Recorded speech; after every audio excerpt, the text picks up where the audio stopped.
بسم الله الرحمن الرحيم السلام عليكم ورحمة الله وبركاته walaalyaal kusoo dhawaada departmentiga caafimaadka Wajir County maanta oo khamiis 2 September waxaan rabnaa dadweynaha inaan soo jeedino wixii noo qabsamay iyo arrimihii covid-ka meeshay marayaan covid-19 korku sii kacaya countiga Wajir ilaa hadda 179 qof ayaa laga helay bishii la soo dhaafay 71 qof ayaa laga helay bukaanada hadda isolationka jiifa oo qatarta ku jiro oo ICU service u baahan waa 3 qof 5 qof bay ahaayeen 2 qof baa negative noqotay oo recovery waxa la yiraahdo ama ka soo bogsootay intaasna waxaad dareemaysaan bishii la soo dhaafay kaliya inay caafimaad darrada covid-ka ay kor u sii kacayso waxaan leenahay dadweynaha inay mar labaad muujiyaan dadaalkii looga hortagi lahay xanuunkan covid-19 oo ay ku dadaalaan inay protocolska ama nidaamkii looga bixi lahay sidii mar hore loo sheegay gacmo dhaqashadii face maskan ama foolkoo la xirta maxay kala durugnaadashadii inay ku dadaalaan mar kale variants baa jira wax la yiraahdo oo cudurka mar kasta uu isbedelaya haddana waxa socda waxa la yiraahdaa delta variant waxaan u maleysaa inuu faafitaankii hore ka sii badnaanayo mar hore hadduu qof 5 qof ku ridi jiray hadda qofkii 10 qof buu ku ridi karaa waxaa kaloo leenahay sidaad ogsoon tihiinba waxaa la bilaabay tallaalkana dadkeena khaasatan Wajir aad uma qaadana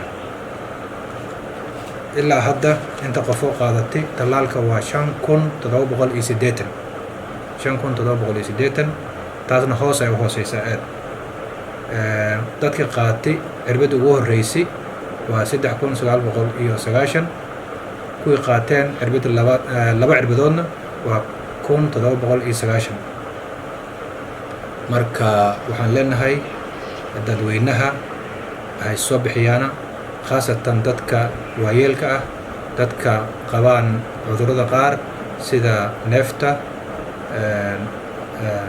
hypertension pressure dadkaas khatar u ah maaragtay cudurkan inay bukaanta ay ugu darnaadaan dadaalkii aan wadnay departmentiga waxaa ka mid ah inaan plantiga oxygenka aan ka shaqaysiina maanta oo taariikh 2 ah testing baa lagu sameyn doonaa plantigaas qalab badan oo plantigaas lagu dayactirayaa la keenay bishii soo socotay shaqadaas dhan way socotay waxaan u maleynaynaa insha Allah inaan ka maarmi doono cylinders laga keenayo Nairobi oo dadkan oxygenka looga tirigalay ay ka qaataan laakiin waxaan sida oo kale aan u sheegayaa dadweynaha bishii aan soo dhaafnay waxaan keenay 213 cylinder oo Nairobi ka keenay 213 cylinder dadka bukaanada lagu daaweynay jiray bukaanada maraha qaar 5 qof markay gaaraan ama 3 qof maalinta waxaa la isticmaalayaa 10 ilaa 15 cylinder marka waad garan kartaan baahida ka jirta dhinacaas taas ay muhiim u tahay inaad oxygen plantiga noo shaqeeyo kan markaan xirna waxaan fursad u yeelanay mid kale oo oxygen plantiga ah oo qolo la yiraahdo Medionics ay noo xirayaan oo hadda la bilaabayo marka isbitaalkan Wajir County Referral Hospital waxaan ka xiri doonaa 2 oxygen plant sidii hal mar mid hadduu halaabo ama dib ay ku imaado midka kale ku shaqeeyo waxaa kaloo ku tala jirnaa budgetkan in oxygen plant cusub laga xiro habaas weyn waxaa kaloo jirta testingkii berigii hore naga kala go'ay hadda dib u bilowday dad badan baa test lagu sameeyey waxayna ka socotaa testingkaas Wajir County Referral kaliya maahane meelo badan oo sub-countiga ka mid ah waxaa ka mid ah Butte Hospital testa ka socoto Rift Hospital Habasweyne Hospital, Tarbaja Hospital, Eldas Health Center, Wajir TB Manyata Hospital, Bona Health Center, Deef Health Center, Army Camp ama kambiga jeeshka intaas dhan testa ka socoto. Testigaas qalab la yiraahdo RDT lagu sameynaya, laakiin qabka kale u baahnaada PCR machine-ka County Referral Hospital Laboratory uu ma yeela. waxyaalo kale oo dadaal badan ah oo sameynaya jirta sidii Kenya Power Association-tiinba mar hore waxaan ka codsanay 1000 kVA transformer-ga muddo dheer buu yeeray KPLC xaradooda waa laga soo qaaday halka la keenay hadda waxayna sugayaan engineerska inay xiriiriyaan waayaradii iyo qalabkii. waxaa kaloo ogsoontihiin KPLC transformer-gaas wuxuu u baahnaay panels ama qalab xiriiriya dabka isu geeya.